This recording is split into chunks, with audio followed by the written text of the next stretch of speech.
பழையவற்றை கழித்துவிட்டு வீட்டை தூய்மையாக்குவோம்.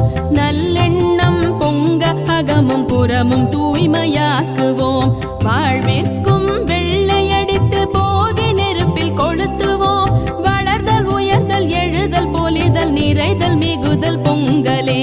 பொங்கலோ பொங்கல் போகி பொங்கலோ பொங்கல். பொங்கலோ பொங்கல் பொங்கலோ